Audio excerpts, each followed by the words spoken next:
সুষ্ঠু ভোটের অঙ্গীকার নিয়ে নাসিরউদ্দিন কমিশনের যাত্রা শুরু। আর প্রহসন চায় না ভোটাররা। কেউ ভোট দিন কেউ না দিয়ে পারবে, যার যার ভোট হ্যাঁ এই দিন দিয়ে আইতে পারে। স্বতঃস্ফূর্তভাবে ভোট কেন্দ্রে গিয়ে ভোট দিতে পারে, সেটাই আমাদের প্রত্যাশা। আগের ইসিদের বিচারের তাগিদ।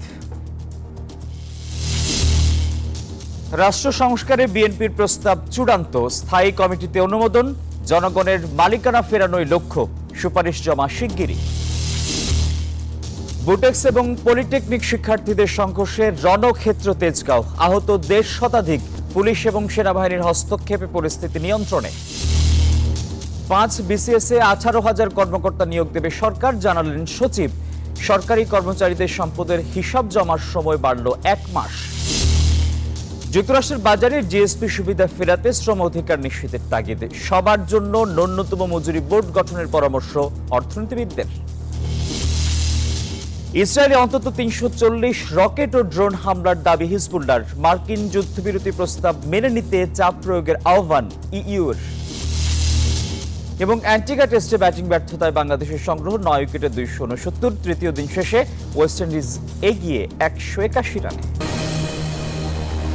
সবাইকে স্বাগত জানাচ্ছি নিউজ 24 সংবাদে। আপনাদের সঙ্গে আছি আমি আসিফ টিপু।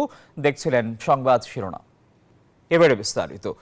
বিতর্কিত 3টি নির্বাচনে নানা অনিয়মের গ্লানি খোঁচাতে পথ চলা শুরু করল নতুন নির্বাচন কমিশন। রোববার সুপ্রিম কোর্টের জাজেস লাউঞ্জে নবগঠিত এএমএম নাসিরউদ্দিনের নেতৃত্বাধীন 5 কমিশনারকে শপথ পাঠ করান প্রধান বিচারপতি। এ সময় জনগণের দীর্ঘ সংগ্রামের কথা স্মরণ করে সুষ্ঠু নির্বাচন আয়োজনে প্রতিজ্ঞাবদ্ধ থাকার কথা জানান প্রধান নির্বাচন কমিশনার। বিস্তারিত হাবিবুল ইসলাম হাবিবের রিপোর্টে।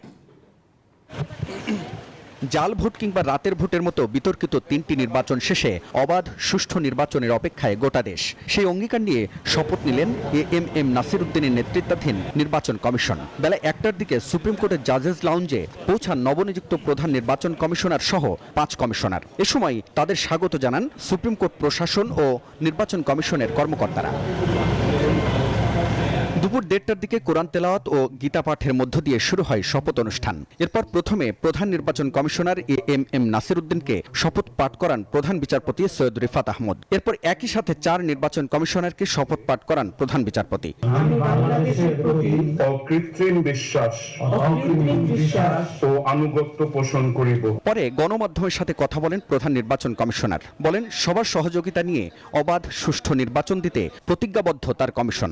বলেন ভোটের জন্য দেশের মানুষ অধীর অপেক্ষায়। কথা বলেন নির্বাচনের তারিখ নিয়েও। ইলেকশন করতে গেলে আমার যে ইয়াঙ্গার জেনারেশন যারা ভোট দেওয়ার জন্য মুখিয়ে আছে বছরের পর বছর, তো তাদেরকে আমার তো ভোটার লিস্টে আনতে হবে। কোথায় কোথায় রিফর্মস দরকার হবে, ইন্টারভেনশন দরকার হবে, সেটা তো আমরা রেডিলি পাবো ইনশাল্লাহ, যেহেতু একটা রিফর্মস কমিশন কাজ করছে ইলেকশন কমিশনকে রিফর্ম করার জন্য। দেশের মানুষ তারা ফ্রি ফেয়ার একটা ইলেকশনের জন্য অনেক সংগ্রাম করেছে, অনেক আন্দোলন করেছে বিগত বছরগুলোতে, অনেকে রক্ত দিয়েছে। আমি তাদেরকে একটা free fair and credible election দেওয়ার জন্য প্রতিশ্রুতিবদ্ধ, and I will do my best for that. বলেন আওয়ামী লীগের নির্বাচনে আসা নিয়ে চলমান বিতর্ক শেষ হলে সিদ্ধান্ত নেওয়া হবে। বহু চ্যালেঞ্জ দেখেছি এবং ইনশাল্লাহ সাকসেসফুলি মোকাবেলা করেছে। চ্যালেঞ্জ মোকাবেলা করার সাহস এবং অভিজ্ঞতা আমার আছে। সুতরাং আমি ইনশাল্লাহ যে কোনো ধরনের চ্যালেঞ্জ আসুক, সংশ্লিষ্ট সবাইকে নিয়ে ইনশাল্লাহ we will overcome those challenges. অনেক বিতর্ক চলছে, বিতর্ক ফয়সালা হোক, তাহলে আপনারাও দেখতে পাবেন যখন ফয়সালা হবে। গত 21 নভেম্বর ইসি গঠনে সার্চ কমিটির প্রস্তাবিত নামের তালিকা থেকে অবসরপ্রাপ্ত সচিব এএমএম নাসিরউদ্দিনকে প্রধান করে নতুন নির্বাচন কমিশনের প্রজ্ঞাপন জারি করে সরকার। এতে অবসরপ্রাপ্ত অতিরিক্ত সচিব মোহাম্মদ আনোয়ারুল ইসলাম সরকার, অবসরপ্রাপ্ত জেলা ও দায়রা জজ আব্দুর রহমান এল মাসুদ, অবসরপ্রাপ্ত যুগ্ম সচিব বেগম তাহমিদা আহমদ এবং অবসরপ্রাপ্ত ব্রিগেডিয়ার জেনারেল আবুল ফজল মোহাম্মদ সানাউল্লাহকে নির্বাচন কমিশনার হিসেবে ঘোষণা করা হয়। হাবিবুল ইসলাম হাবিব, নিউজ 24, ঢাকা। নির্বাচন নিয়ে দেশে আর কোনো প্রহসন চায় না সাধারণ মানুষ। দেখতে চান না 2014, 18 কিংবা 2024 সালের মতো একতরফা নির্বাচন। দলীয় প্রভাবমুক্ত থেকে সুষ্ঠু গ্রহণযোগ্য নির্বাচনের মাধ্যমে মানুষের ভোটের অধিকার ফিরিয়ে দেবে নবগঠিত কমিশন, এমনটাই প্রত্যাশা সাধারণ মানুষের। মাজহারুল ইসলামের রিপোর্ট, ছবি তুলেছেন মোহাম্মদ শাহিন। মৃত মানুষের ভোট দেয়া, দিনের ভোট রাতে হওয়া, জোর করে বিশেষ প্রতীকে ভোট দিতে ভোটারদের বাধ্য করা কিংবা বিরোধী প্রার্থীদের নির্বাচন থেকে সরিয়ে দেয়া, এমনটাই যেন ছিল গেল 15 বছরের নির্বাচনী চিত্র। ফলে হারাতে বসেছিল দেশের নির্বাচনী সংস্কৃতি। প্রধান নির্বাচন কমিশনার দেশের পরিবর্তিত পরিস্থিতিতে নবগঠিত এএমএম নাসিরউদ্দিন কমিশনের কাছে সাধারণ মানুষের প্রত্যাশার যেন শেষ নেই। গেল 3টি জাতীয় নির্বাচন সহ স্থানীয় নির্বাচনগুলোতে ভোট দিতে না পারার আক্ষেপ যে সাধারণ মানুষের ছিল, বর্তমান কমিশন তা দূর করতে পারবে বলে বিশ্বাস করেন বেশিরভাগ মানুষ। কেউ ভোট দিন কেউ না দিয়ে পারবে, যার যার ভোট হ্যাঁ এই দিন দিয়ে আইতে পারে। জনগণের যেই ভোট দেওয়ার আকাঙ্ক্ষা আছে, ভোট দেওয়ার রাইটস আছে, যে গণতান্ত্রিক অধিকার, সে অধিকার যেন তারা ফিরে পায়। স্বতঃস্ফূর্তভাবে ভোট কেন্দ্রে গিয়ে ভোট দিতে পারে, সেটাই আমাদের প্রত্যাশা। নির্বাচনে অনিয়ম, প্রতিপক্ষের উপর হামলা, বিশেষ প্রার্থীকে ভোট দিতে বাধ্য করার মতো নির্বাচন আর দেখতে চান না সাধারণ মানুষ। গত 3টা নির্বাচন হয়েছে, এই নির্বাচনে আমরাও কোনো ভোট দিতে যাইতে পারি নাই। আমার নিজের ভোটটা দেওয়ার মতো এই সিচুয়েশনটা আমি তৈরি হয় নাই। বিগত যে নির্বাচনগুলো হয়েছে, এই নির্বাচনগুলোতে আমরা দেখেছি যে জনগণের যে ভোটাধিকার, সেটা জনগণ সঠিকভাবে প্রয়োগ করতে পারেনি। নবগঠিত নির্বাচন কমিশন সংবিধান মেনে এবং দলীয় প্রভাবমুক্ত হয়ে নির্বাচন করে দেশে গণতন্ত্র প্রতিষ্ঠা করবে, এমন প্রত্যাশার কথাও বলেন সাধারণ মানুষ। নতুন যে নির্বাচন কমিশন হয়েছে, তারা খুবই নিরপেক্ষভাবে দায়িত্ব পালন করবে। ভোট কেন্দ্রে যেন মানুষ এসে সুষ্ঠু ভোট দিতে পারে, এটাই তার কাছে আমার প্রত্যাশা। সবাই যেন ওই ভয়টা না পায় যে আমি গেলে আমার উপর ইট পাটকেল ছুড়বে। এই নির্বাচন কমিশন তাদের মেরুদণ্ডকে অবশ্যই শক্ত করে রাখবে এবং এর প্রতিফল হিসেবে আমরা একটা অবাধ, নিরপেক্ষ এবং লেভেল প্লেইং ফিল্ড বলতে আমরা যেটা বুঝি, সেরকম একটা নির্বাচন উপহার দেবে। আমার ভোট আমি দেব, যাকে খুশি তাকে দেব। গেল 15 বছরের নির্বাচন কেন্দ্রিক প্রহসন দুর্বৃত হয়ে দেশে ফিরবে ভোটের আমেজ, এমনটাই প্রত্যাশা যেন সবার। মাজহারুল ইসলাম, নিউজ 24, ঢাকা। নির্বাচনে ব্যাপক অনিয়ম করে সাবেক কমিশনাররা শপথ ভঙ্গ করেছেন বলে মন্তব্য করেছেন ইসি সংস্কার কমিশনের প্রধান বদিউল আলম মজুমদার। রবিবার সকালে নির্বাচন ভবনে সুশীল সমাজের প্রতিনিধিদের সঙ্গে মতবিনিময় শেষে কথা বলেন তিনি। এ সময় অনিয়ম করা সাবেক কমিশনারদের বিচারের আওতায় আনার তাগিদ দেন তিনি। তত্ত্বাবধায়ক সরকার বহালের বিষয়ে সবাই একমত বলেও জানিয়েছেন নির্বাচন ব্যবস্থা সংস্কার কমিশনের প্রধান।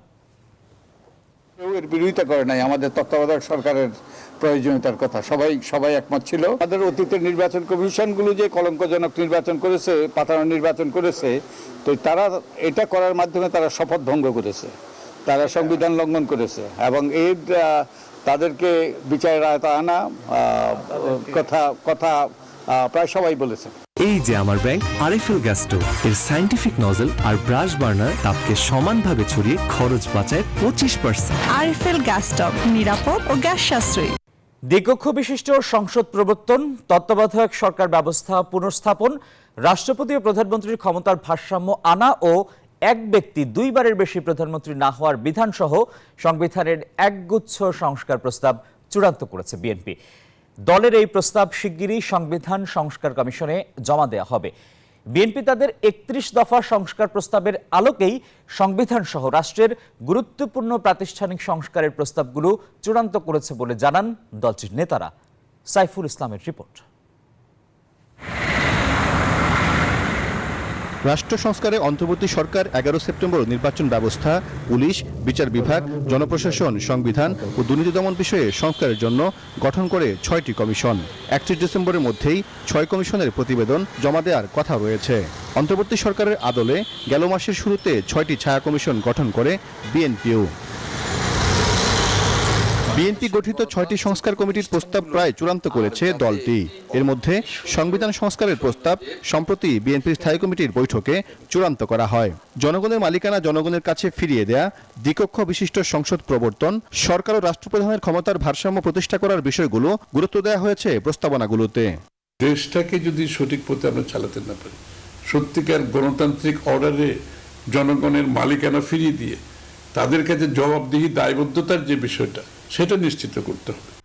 সংবিধান থেকে তত্ত্বাবধায়ক সরকার ব্যবস্থা বাতিল করে গেল 3টে নির্বাচনে ভোটের নামে প্রহসন করেছে আওয়ামী লীগ।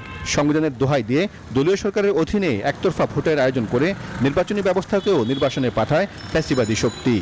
তত্ত্বাবধায়ক সরকার বলেন বা নির্বাচনকালীন সরকার বলেন, যে নামেই হোক না কেন, এটা সংবিধানে আসতে হবে এটা আমাদের প্রস্তাব এবং এটা দীর্ঘকাল চলতে হবে।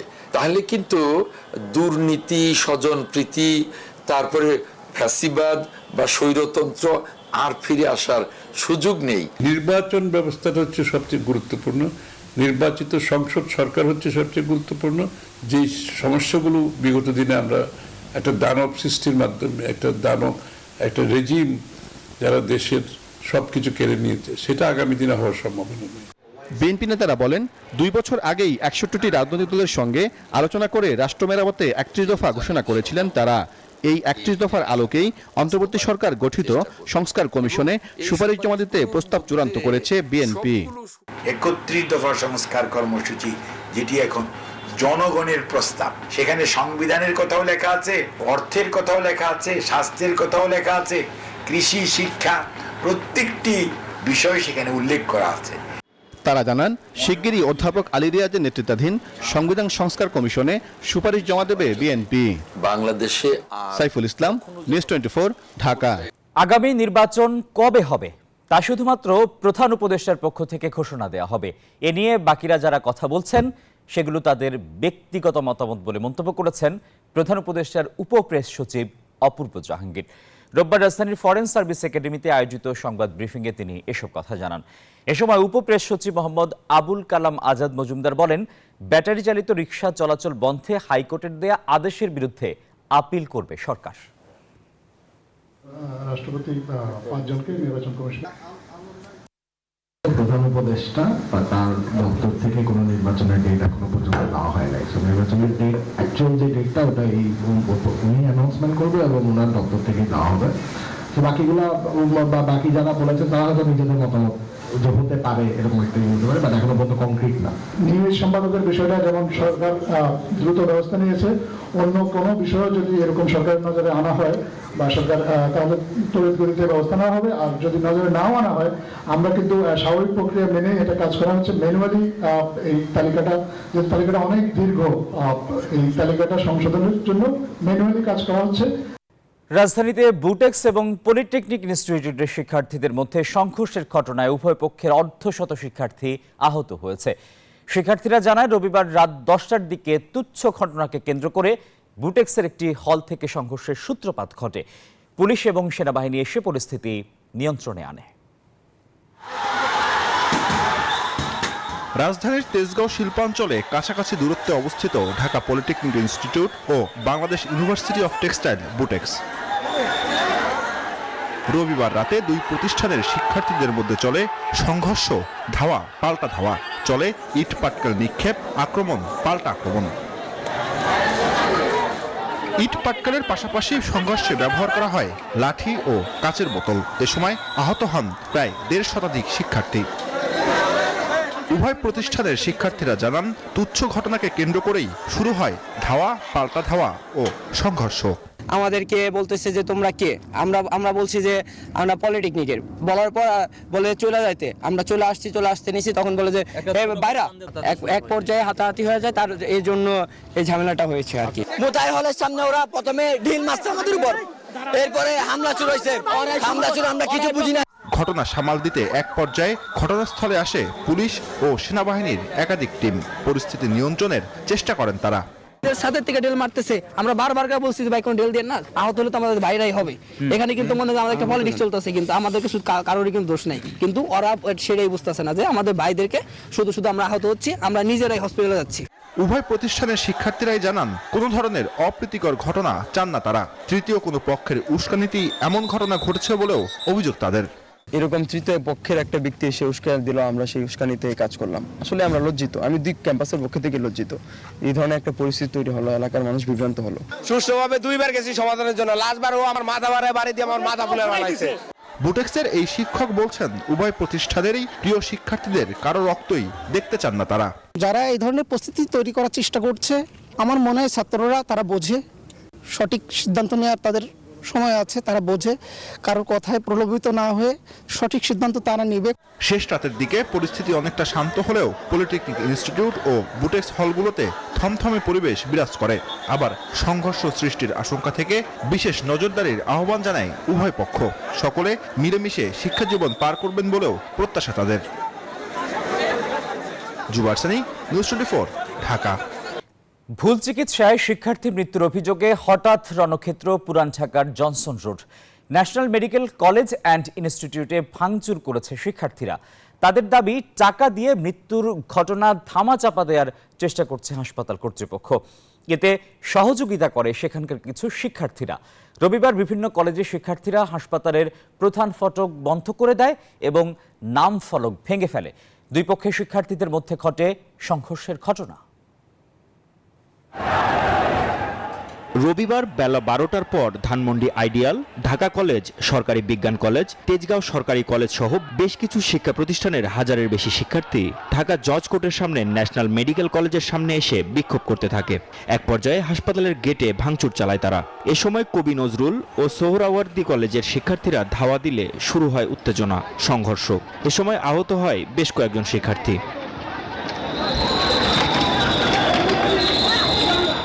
মারা যাওয়া শিক্ষার্থীর পক্ষে কয়েকজন অভিযোগ করেন, ডক্টর মাহবুবুর রহমান মোল্লা কলেজের শিক্ষার্থী অভিজিৎ হাওলাদার ডেঙ্গুতে আক্রান্ত হয়ে ন্যাশনাল মেডিকেলে ভর্তির 2 দিন পর 18 নভেম্বর মারা যান। পরে টাকা দিয়ে বিষয়টি ধামাচাপা দেওয়ার চেষ্টা করে হাসপাতাল কর্তৃপক্ষ। হঠাৎ করে আমাদের আটকে দিছে, ডাক্তার নাইকা এগুলো বসে আসছিলাম, শুনলাম বলে রুগী বলে যে মারা গেছে স্টুডেন্ট, এই জন্য ওরা আমাদের কোনো ক্ষতি করেনি। ওই দিকটা মারমার করে আইতেছে ছাত্রগুলো, আয়া মনে করেন গেট মেট ভাঙ্গা চুইরা মনে করেন চুরমার করে ফেলাইছে। ঘটনার 2 দিন পর শিক্ষার্থীরা প্রতিবাদ জানাতে আসলে কবি নজরুল কলেজ, সোহরাওয়ার্দী কলেজের শিক্ষার্থী সহ স্থানীয়রা তাদের ওপর হামলা চালায় বলে অভিযোগ করেন শিক্ষার্থীরা। আমরা সবাই আমাদের উপর ছাত্র ভরপুর 3 বার আক্রমণ করা হয়েছে। আমরা ছাত্র নেই, সুন্দরভাবে আন্দোলন করতে আসছি, কেন আমাদের উপর বোম মারবে? 3 দিক থেকে ঘেরাও করে আমাদের উপর অতর্কিত হামলা করা হয়। এ বিষয়ে হাসপাতাল কর্তৃপক্ষের কোনো বক্তব্য পাওয়া যায়নি। পরিস্থিতি নিয়ন্ত্রণে কাজ করে সেনাবাহিনী ও পুলিশ। Desk report, news 24। অটোরিকশা বন্ধের সিদ্ধান্ত প্রত্যাহার না করলে কঠোর আন্দোলনের হুঁশিয়ারি চালকদের। রোববারও রাজধানীতে সড়ক অবরোধ করেছেন তারা। লাইসেন্স ও রুট পারমিটের দাবি তাদের। এদিকে স্বরাষ্ট্র উপদেষ্টা বলেছেন, মহানগরীতে অটোরিকশা চলাচলের বিষয়ে আদালতের সিদ্ধান্তই চূড়ান্ত। আন্দোলনের 5ম দিন রোববার সকালে ছোট ছোট মিছিল নিয়ে জাতীয় প্রেস ক্লাবের সামনে জড়ো হতে থাকেন অটোরিকশা চালকরা। সড়ক অবরোধ করে যান চলাচল বন্ধ করে দেন তারা। অটোরিকশা বন্ধ না করে লাইসেন্স এবং যৌক্তিক রুট পারমিট দেওয়ার দাবিতে বিক্ষোভ শুরু করেন শ্রমিকরা। জানান, দাবি পূরণ না হওয়া পর্যন্ত আন্দোলন অব্যাহত রাখবেন। আমরা দাবি অটোগাড়ি চলতে দিতে হবে, তাহলে আমরা খাবো কি? আমাদের পেটে ভাবে লাথি মারাটাই ঠিক হবে না। দাবি জানাইতেছি, আমরা আরো দাবি জানাবো। আমরা যতক্ষণ ধরে আমরা নির্দেশ তো আমরা টাইম না দিব, তখন আমরা দাবি জানাই দেব। এক পর্যায়ে আন্দোলনে সংহতি জানিয়ে রিকশা শ্রমিকদের বিক্ষোভে অংশ নেয় সিপিবি ও উদীচী শিল্পী গোষ্ঠী। হাইকোর্টের নির্দেশনা প্রত্যাহারের দাবি জানায় তারা। রিকশা শ্রমিকের বিরুদ্ধে যে ব্যবস্থা নেওয়া হয়েছে সেটাকে প্রত্যাহার করে তাদের জীবন জীবিকার নিশ্চয়তা বিধানের সিদ্ধান্ত আগামীকাল কোর্টে হোক আর না হোক, আজকে সরকারের পক্ষ থেকে সেটা সিদ্ধান্ত নিতে হবে। এদিকে আদালত সময়োপযোগী সিদ্ধান্ত নেবে এমন আশাবাদ জানান স্বরাষ্ট্র উপদেষ্টা। উচ্চ আদালত থেকে যে নির্দেশনা আসে ওই নির্দেশনার মতোই আমরা কাজ করব। তো আমরা আশা করতে পারি একটা খুব ভালো নির্দেশনা আসবে এবং ওই নির্দেশনার আলোকে আমাদের এই অটোরিকশার এই প্রবলেমটা, এটা সমস্যাটা সমাধান হয়ে যাবে। 3 ঘন্টা সড়ক অবরোধ করে বিক্ষোভের পর মঙ্গলবার আদালতের নতুন নির্দেশনা আসার আগ পর্যন্ত আন্দোলন স্থগিত করে সড়ক ছাড়েন অটোরিকশা চালকরা। বদরুল আলম শাওন, নিউজ 24, ঢাকা। আন্তর্জাতিক অপরাধ ট্রাইব্যুনাল আইনের সংশোধিত অধ্যাদেশ গেজেট আকারে প্রকাশ করা হয়েছে। রোববার রাষ্ট্রপতির আদেশক্রমে এই গেজেট প্রকাশ করা হয়। লেজিসলেটিভ ও সংসদ বিষয়ক বিভাগের সচিব ডক্টর হাফিজ আহমেদ চৌধুরী এতে সই করেন। সংশোধিত আইনে বলা হয়েছে, জাতিসংঘের বিভিন্ন সংস্থা, আন্তর্জাতিক মানবাধিকার সংস্থা মামলার বিভিন্ন কার্যক্রমে এখন থেকে অংশ নিতে পারবে। ভুক্তভোগীদের ক্ষতিপূরণ দেওয়ার আদেশ দিতে পারবে ট্রাইব্যুনাল বলে জানানো হয় গেজেটে।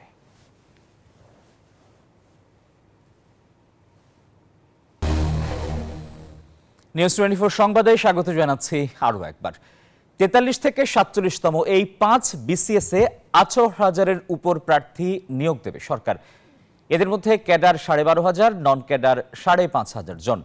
সচিবালয়ে সংবাদ সম্মেলনে এসব তথ্য জানিয়েছেন জনপ্রশাসন সচিব। বলেন, প্রশাসনের স্থবিরতা কাটিয়ে দ্রুতই সবকিছু স্বাভাবিক করার চেষ্টা করা হচ্ছে। এদিকে সরকারি কর্মকর্তা কর্মচারীদের সম্পদের হিসেব দেওয়ার সময় 1 মাস বাড়িয়ে 31 ডিসেম্বর করা হয়েছে।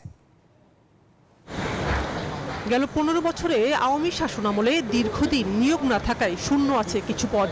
একই সাথে অন্তর্বর্তী সরকার গঠনের পর ফ্যাসিবাদকে সহায়তা করা অনেক কর্মকর্তাদের অবসরে পাঠানো হয়েছে।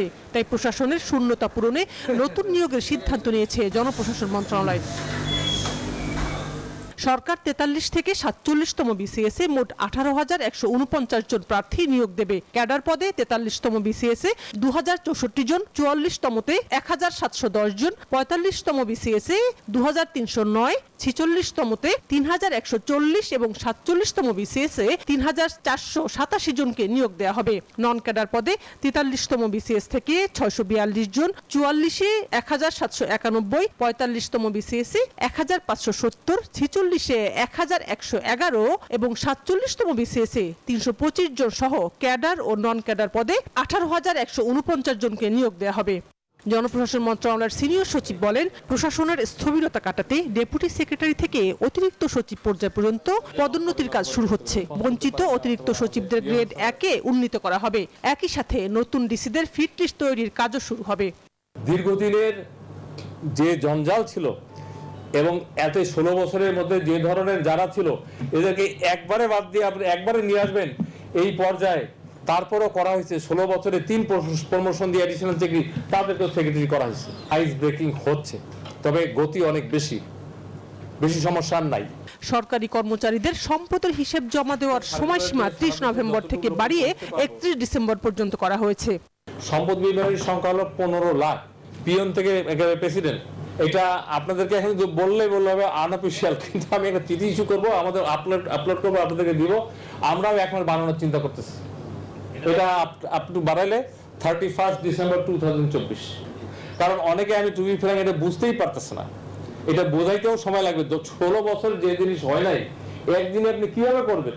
ডিসি নিয়োগ নিয়ে তার বিরুদ্ধে প্রচারিত সংবাদ মিথ্যে বলে দাবি করেন জনপ্রশাসন সচিব। জানান, এ ব্যাপারে 3 উপদেষ্টাকে নিয়ে একটি কমিটি করা হয়েছিল। কমিটি এই অভিযোগের সত্যতা পায়নি। যে পত্রিকা অথবা যে মিডিয়া যেটা প্রচার করেছে, হয়তো তারা না বুঝে অথবা ভুল বুঝে করেছে। এখন তারা রিয়েলাইজ করে যে ইট ওয়াজ রং। শাহনাজ ইয়াসমিন, নিউজ 24, ঢাকা। রাজধানীর কারওয়ান বাজারে প্রথম আলোর প্রধান অফিসের সামনে ধাওয়া পাল্টা ধাওয়ার ঘটনা ঘটেছে। সংঘর্ষে কয়েকজন আহত হয়েছেন।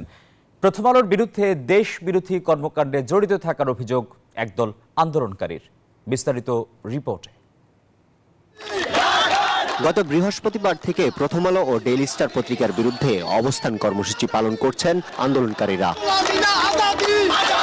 রবিবার সন্ধ্যায় আন্দোলন চলাকালে পুলিশের সাথে সংঘর্ষ হয়। এ সময় 3 জনকে আটক করে পুলিশ। আন্দোলনকারীরা বলছেন, দেশ বিরোধী কর্মকাণ্ডের সাথে জড়িত প্রথম আলো ও ডেইলি স্টার। আমাদের শান্তিপূর্ণ অবস্থান ছিল, হঠাৎ করে দুপুরের দিকে পুলিশ চেয়েছিল প্রথমে উস্কানি দিয়ে আমাদের উপর একটা হামলা করার জন্য। তখন সেনাবাহিনী এসে ব্যাপারটা মিউচুয়াল করে। আমাদের স্বাধীনতার পর থেকে নিয়ে তারা ওই তাদের পক্ষের কয়জন হলো, কোথায় আক্রমণ হলো, এগুলো নিয়ে তারা নিউজ করতেছে।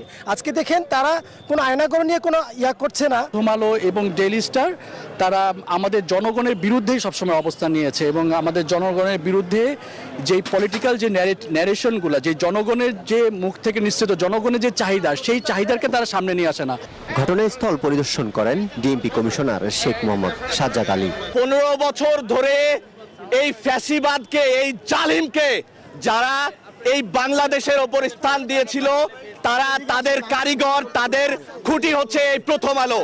দাবি আদায় না হওয়া পর্যন্ত প্রথম আলো ও ডেইলি স্টারের বিরুদ্ধে এই কর্মসূচি চলবে বলে জানিয়েছেন আন্দোলনকারীরা। আরিফুল ইসলাম, নিউজ 24, ঢাকা। গ্যাস সংকটে 10 মাসেরও বেশি সময় ধরে বন্ধ জামালপুরের যমুনা সার কারখানা। মূল্যবান যন্ত্রাংশ নষ্ট হয়ে কারখানাটি স্থায়ীভাবে বন্ধ হয়ে যাওয়ার শঙ্কা দেখা দিয়েছে। কর্মহীন হয়ে পড়েছে কয়েক হাজার মানুষ। দ্রুত কারখানা চালুর দাবি তাদের। তানভীর আজাদ মামুনের পাঠানো তথ্য ছবিতে ডেস্ক রিপোর্ট। দৈনিক 1700 মেট্রিক টন উৎপাদন ক্ষমতা সম্পন্ন দেশের দ্বিতীয় বৃহত্তম ইউরিয়া উৎপাদনকারী প্রতিষ্ঠান যমুনা সার কারখানা। জামালপুর ছাড়াও শেরপুর, টাঙ্গাইল, সিরাজগঞ্জ সহ উত্তরাঞ্চলের 21 জেলায় সরবরাহ হয় এখানে উৎপাদিত সার। কিন্তু বেশ কয়েক বছর ধরে গ্যাসের চাপ স্বল্পতা সহ যান্ত্রিক ত্রুটির কারণে উৎপাদন নেমে আসে 1200 মেট্রিক টনে। চলতি বছরের 15 জানুয়ারি হঠাৎ গ্যাস সরবরাহ বন্ধ করে দেয় Titas gas transmission and distribution company. ফলে 10 মাসেরও বেশি সময় ধরে বন্ধ উৎপাদন। নষ্ট হচ্ছে মূল্যবান যন্ত্রাংশ, যা পুনরায় স্থাপন করতে ব্যয় হবে কয়েকশো কোটি টাকা। গাড়িগুলো স্টার্ট হইতেছে না, গাড়িগুলো অকেজ হয়ে গেছে। আপনি লেবার থেকে শুরু করে ট্রাক ড্রাইভার, হেল্পার, মালিক, শ্রমিক যারাই আমরা আছি তারা আমরা খুব অসহায়ের ভিতরে আছে।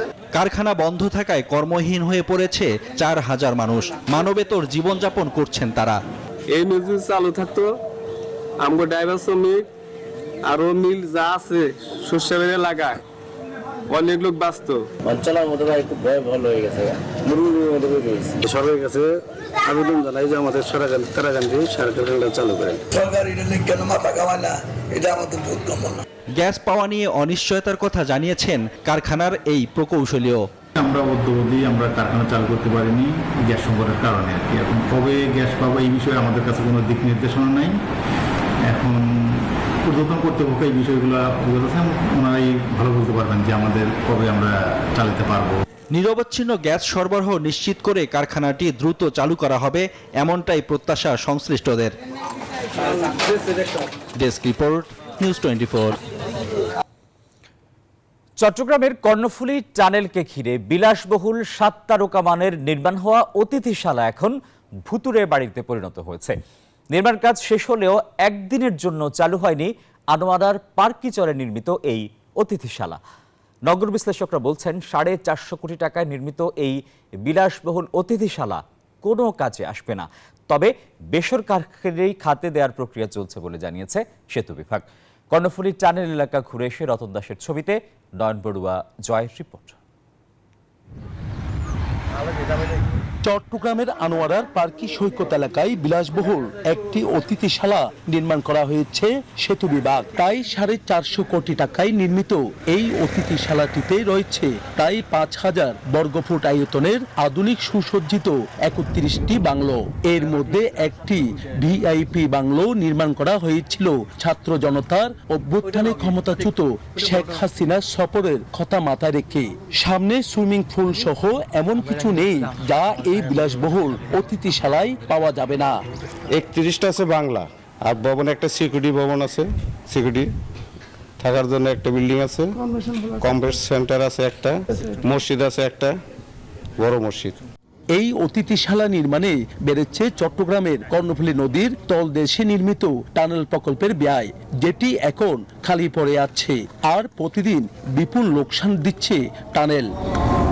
কর্ণফুলী টানেলকে ঘিরে একের পর এক সাগর পাড়ে নির্মাণ করা হয়েছে অতিথিশালা।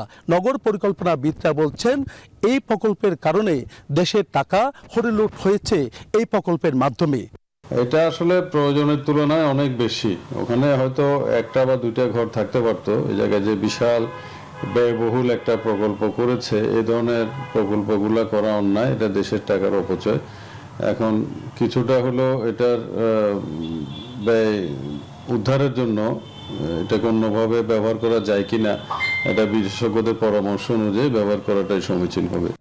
সেতু বিভাগের এই কর্মকর্তা বলছেন দ্রুত সরকারি ও বেসরকারিভাবে এই অতিথিশালা পরিচালনার দায়িত্ব দিতে পারলে লোকসান কমে আসবে। পুরো সার্ভিসের এটা আমাদের কনস্ট্রাকশন শেষ হয়েছে। আমরা এখন বিবে থেকে এটা লিজ দেওয়ার জন্য, লং টার্ম লিজ দেওয়ার জন্য প্রক্রিয়াধীন আছে।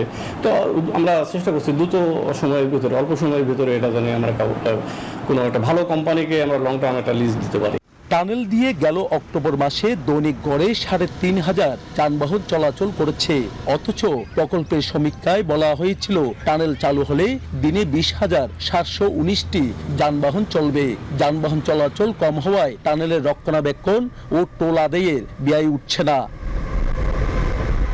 নয়ন বড়ুয়া, জয়, নিউজ 24, চট্টগ্রাম।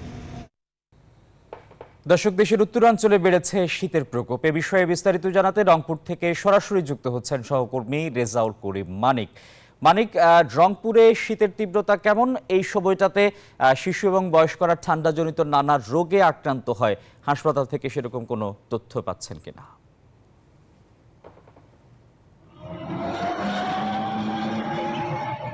শুভ সকাল আসিফটুকু, আপনি যেমনটি সংবাদে বলছিলেন, আসলে গত এক সপ্তাহ থেকে উত্তরাঞ্চলে শীতের তীব্রতা রয়েছে। অর্থাৎ বিশেষ করে পঞ্চগড়, দিনাজপুর, লালমনিরহাট, রংপুর এবং কুড়িগ্রাম, গাইবান্ধা যে জেলাগুলো রয়েছে, এই জেলাগুলোতে শীতের যে মাত্রা এটি অনেকটাই বেড়েছে। এবং শীত বাড়ার সাথে সাথে আপনাকে যদি বলি যে শীত বাড়ার সাথে সাথে কিন্তু শীতজনিত যে রোগ এটির মাত্রাও বেড়েছে। হাসপাতালগুলোতে আমরা খবর নিয়েছি, আমরা হাসপাতাল সূত্র আমাদেরকে বলেছে যে গত এক সপ্তাহের ব্যবধানে হাসপাতালগুলোতে দ্বিগুণ রোগী বেড়েছে। অর্থাৎ শিশু এবং বয়স্করা কিন্তু নানা ধরনের অর্থাৎ সর্দি, কাশি থেকে শুরু করে নিউমোনিয়া বিভিন্ন রোগে আক্রান্ত হচ্ছে। এবং শিশু ডায়রিয়ারও কিন্তু প্রকোপ আমরা হাসপাতালগুলো থেকে দেখতে পেরেছি। আপনি দেখছেন যে অর্থাৎ ঘন কুয়াশার চাদরে ঢাকা এই রংপুরের অর্থাৎ মাঠঘাট থেকে শুরু করে জলাশয়, গ্রাম থেকে গ্রামান্তর সব জায়গায় কিন্তু এখন কুয়াশার চাদরে ঢাকা। মানুষ কিন্তু যারা প্রয়োজন খেটে খাওয়া মানুষগুলো তারা বের হচ্ছে। তবে বেলা বাড়ার সঙ্গে সঙ্গে কিন্তু আসলে সূর্যের যে তাপ সেটিও কিন্তু আমরা লক্ষ্য করতে পারি। অর্থাৎ বেলা 10টার পর থেকে সূর্যের তীব্রতা বাড়ে, কিন্তু তাপের কিছুটা দিয়ে পারে আবার বেলা বাড়ার যত বাড়ে অর্থাৎ বিকেল 4টার পর থেকে আবার অন্য তাপমাত্রা কমতে থাকে। অর্থাৎ সব মিলে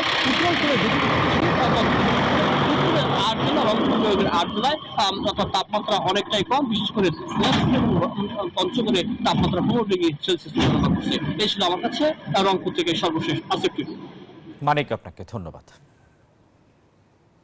রংপুর থেকে জানাচ্ছিলেন সহকর্মী রেজাউল করিম মানিক। সংবাদের সময় হলো আরও একটা বিরতির, আমাদের সঙ্গেই থাকুন। নিউজ 24 সংবাদে স্বাগত জানাচ্ছি আরও একবার। সাতক্ষীরার তৈরি হচ্ছে বিশ্বমানের ইতালিয়ান টালি। এখানকার মাটির তৈরি টালি বা টাইলস দেশের গণ্ডি পেরিয়ে রপ্তানি হচ্ছে ইউরোপ, আমেরিকায়। তবে নানা প্রতিকূলতার কারণে সম্প্রসারিত হচ্ছে না এই মৃৎশিল্প। দেশের এই সম্ভাবনাময় শিল্পকে বাঁচাতে সরকারি পৃষ্ঠপোষকতা চান কারখানার মালিক ও রপ্তানিকারক প্রতিষ্ঠান। বিস্তারিত ডেস্ক রিপোর্টে। নিপুণ হাতের ছোঁয়ায় তৈরি হচ্ছে দৃষ্টিনন্দন মাটির টাইলস। বিশ্বমানের এই টাইলস তৈরি করছে সাতক্ষীরার কলারোয়া উপজেলার মুরারিকাঠি গ্রামের মৃৎশিল্পীরা।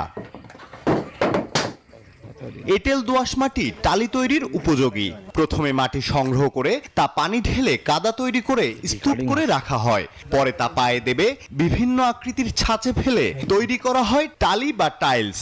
রোদে শুকিয়ে আবার রং দিয়ে শুকাতে দেয়া হয়। তারপর বড় চুলায় সাজিয়ে তাপ দিয়ে তৈরি করা হয় টালি। মুরারিকাঠি গ্রামের মাটি সবথেকে মিষ্টি মাটি, আর এই মাটিটা সোনার থেকে খাঁটি। দেশে বরফ পড়ে সেই দেশে বরফের জন্য ওই ফ্লোরের ছাদ করে ওরা। দেশের চাহিদা মিটিয়ে এই টাইলস বিদেশে রপ্তানি করে আয় হচ্ছে বৈদেশিক মুদ্রা। কিন্তু নানা প্রতিকূলতা, সিন্ডিকেট ও চাঁদাবাজির কারণে ন্যায্য মূল্য থেকে বঞ্চিত হচ্ছেন কারখানা মালিক ও শ্রমিকরা।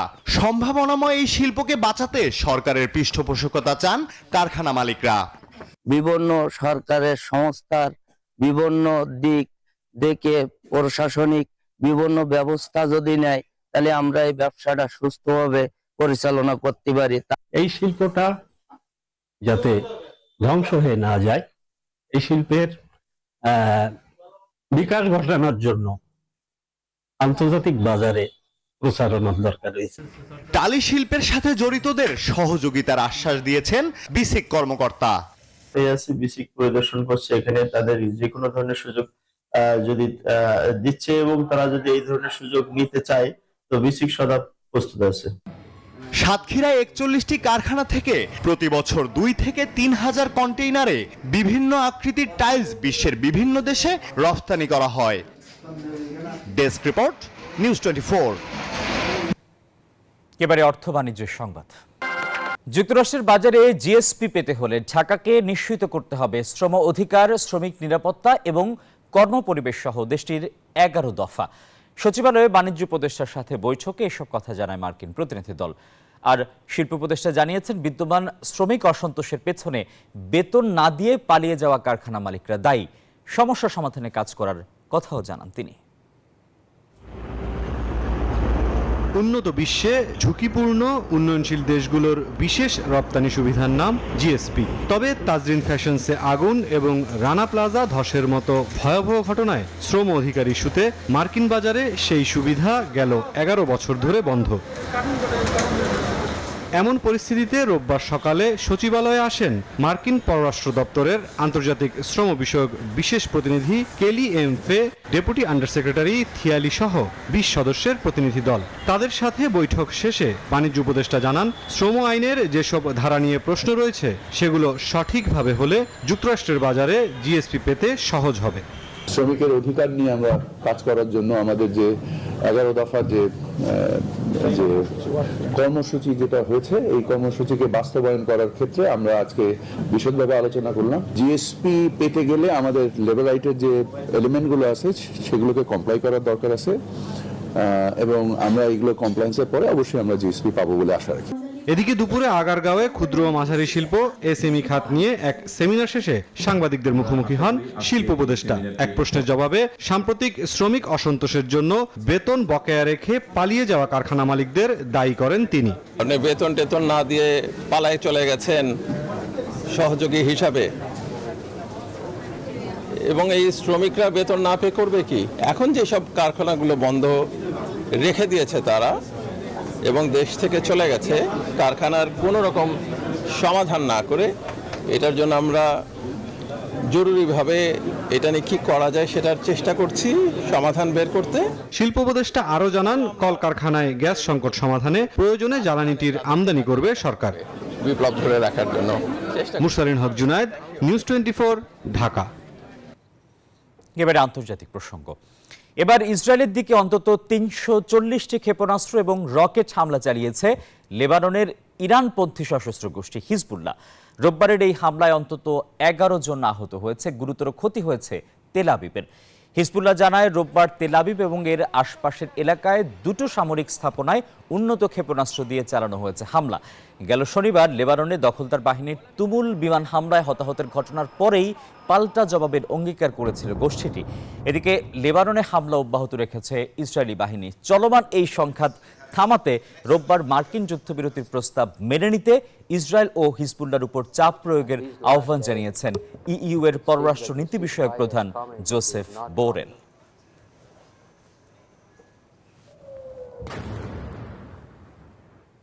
সংবাদের সময় হলো আরও একটা বিরতির, আমাদের সঙ্গেই থাকুন। নিউজ 24 সংবাদে স্বাগত জানাচ্ছি আরও একবার। এবারে জানাবো খেলার সংবাদ। অ্যান্টিকা টেস্টের তৃতীয় দিন শেষে ওয়েস্ট ইন্ডিজের চেয়ে 181 রানে পিছিয়ে বাংলাদেশ। 9 উইকেটে 269 রান তুলে ফলো-অন এড়ায় টাইগাররা। ক্রিজে আছেন তাসকিন আহমেদ ও শরীফুল ইসলাম। এর আগে 9 উইকেটে 450 রানে প্রথম ইনিংস ঘোষণা করেছিল ক্যারিবীয়রা। অ্যান্টিগায় তৃতীয় দিনটা রাঙাতে পারলেন না টাইগার ব্যাটাররা। ক্যারিবীয় পেসারদের সামলাতে হিমশিম খেতে হয়েছে তাদের। সেট হয়েও উইকেট বিলিয়ে দিয়েছেন মুমিনুল হক, লিটন দাস, মেহেদি মিরাজ ও জাকের আলী। আগের দিনের 2 উইকেটে 40 রান নিয়ে ব্যাটিংয়ে নেমে দেখে শুনেই খেলছিলেন শাহাদাত হোসেন ও মুমিনুল হক, তবে পার্টনারশিপ বড় করতে পারেননি। স্কোরবোর্ডে 26 রান যোগ হতেই কেমার রোচের সুইংয়ের কাছে হার মানেন শাহাদাত দীপু, আউট হন 18 রানে। লিটন দাসকে সঙ্গী করে ভালোই এগুচ্ছিলেন মুমিনুল হক, তবে টেস্ট ব্যাটারের খেতাব পাওয়া মুমিনুল নামের প্রতি সুবিচার করতে পারেননি। ক্যারিয়ারের 21তম 50 দেখা পেলেও ইনিংস লম্বা করতে পারলেন না। লিটনের সাথে 62 রানের জুটি করে লেগ বিফোরের ফাঁদে পড়েন মিস্টার হক। মিরাজকে সঙ্গ দিতে পারেননি লিটন দাস। বাঁহাতি এই ব্যাটার বড় ইনিংস খেলার ইঙ্গিত দিলেও সামারা জোসেফের বল বুঝতেই পারেননি। 40 রানে বোল্ড হয়ে মাঠ ছাড়েন লিটন। স্কোরবোর্ডে বাংলাদেশের সংগ্রহ তখন 5 উইকেটে মাত্র 145। ফলোয়ানের সংখ্যায় পড়া বাংলাদেশের হাল ধরতে পারেননি মিরাজও। উইকেট বিলিয়ে দেন মাত্র 23 রানে। আজারি জোসেফের বলে অপ্রত্যাশিত আউট। এরপর তাইজুল ইসলামের সাথে 68 রানে জুটি করেন জাকের আলী। তাইজুল 25 রানে ফিরলেও ক্যারিয়ারের দ্বিতীয় টেস্ট 50 তুলে নেন জাকের। উচ্চভিলাষী শট খেলে যখন আউট হলেন, ফলো অন এড়াতে বাংলাদেশের তখন প্রয়োজন 4 রান। তবে হাসান মাহমুদকে সাথে নিয়ে ফলো অন এড়ান তাসকিন। 8 রান করে হাসান মাঠ ছাড়েন গ্রেভসের বলে। শেষ বিকেলে শরীফুল তাসকিন মিলে স্কোরবোর্ডে 9 উইকেটে 269 রান তুলে মাঠ ছাড়েন। ওয়েস্ট ইন্ডিজের চেয়ে 181 রানে পিছিয়ে থেকে চতুর্থ দিন শুরু করবেন দুই টেলেন্ডার।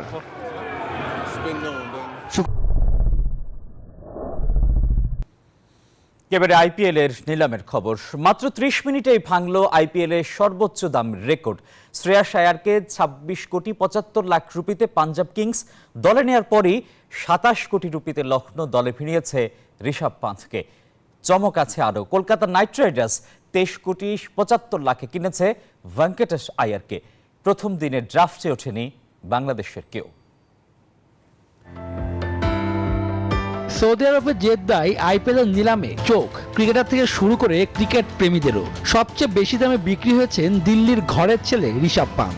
রেকর্ড 27 কোটি রুপিতে তাকে দলে নিয়েছে লখনৌ সুপার জায়েন্ট। এর আগে গত আসরে কলকাতাকে শিরোপা জেতানো শ্রেয়াস আয়ারের মূল্য গিয়ে ঠেকেছে 26 কোটি 75 লাখে। পাঞ্জাবের জার্সিতে মাতাবেন আসর।